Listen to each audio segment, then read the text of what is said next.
SNI terbaru kita yang 2013, luas penampang neto harus digunakan di dalam menghitung kapasitas pikul beban komponen struktur.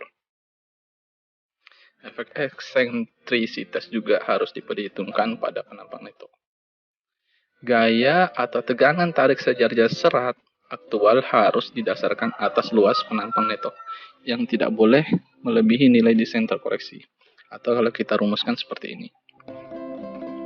Jadi TU atau hitungan mekanika kita harus kurang daripada kapasitas elemen tarik kita atau kayu kita. Di mana T aksen ini adalah ketahanan tarik terfaktor merupakan kuat tarik sejajar serat terkoreksi dikalikan luas penampang neto. Nah, kuat tarik sejajar serat terkoreksi ini nanti harus mengacu pada ini. FT sama dengan FT dikalikan CM, dikalikan CT, dikalikan CF, dikalikan CI, dikalikan faktor konversi format, dikalikan faktor ketahanan, faktor efek waktu. Kalau kita menggunakan DFBK. Tapi kalau kita menggunakan DTI, FT dikali CD, dikalikan CM, dikalikan CT, dikalikan CF, dikalikan CI. Jadi ini tidak masuk kalau kita menggunakan DTI. Tapi kalau DFBK, dari sini sampai sini. Nah, kalau menggunakan DTI, desain tegangan izin, dari sini sampai sini. Itu perbedaannya ya. Nah, yang FT tadi itu dapatnya dari mana? Dari tabel 421 SNI 7973 2013. Jadi misalnya kita punya mutu kayu E20. Nah, FT yang kita gunakan adalah 17,4 MPa. Ini juga terkait dengan kelas mutunya.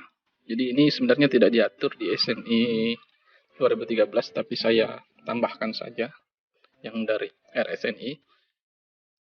Kalau kelas mutu kayunya A, rasio kekuatannya dikalikan lagi dengan 80%, B 63%, dan C 50%.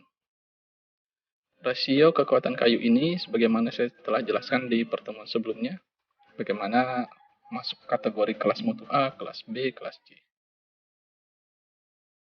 Kemudian, faktor temperatur atau CT.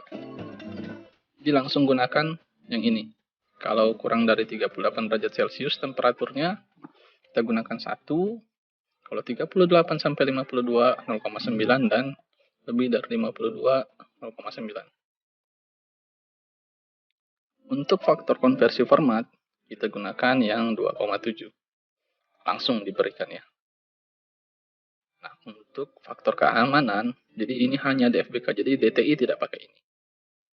Kita menggunakan 0,8, faktor layanan basah 1, dan faktor tusukan 0,8. Faktor ukuran harus 1, yang dipilih secara visual ya. Nah, ini berat jenis kayu. Pada umumnya, kalau akasia berkisar 0,47 sampai 0,8. Atau dirata-ratakan 0,52. Jenis-jenis kayu lainnya. Nah, ini faktor efek waktu. Hanya berlaku di DFBK. Bila kombinasi bebannya hanya beban mati, gunakan 0,6. Bila beban mati dan beban hidup, 0,6. Begitu juga berlaku untuk apabila terjadi beban gempa. Misalnya 0,9D plus 1E plus 1,6H, maka kita gunakan 1. Jadi faktor efek waktu ini tergantung dengan desain ultimate kita ya.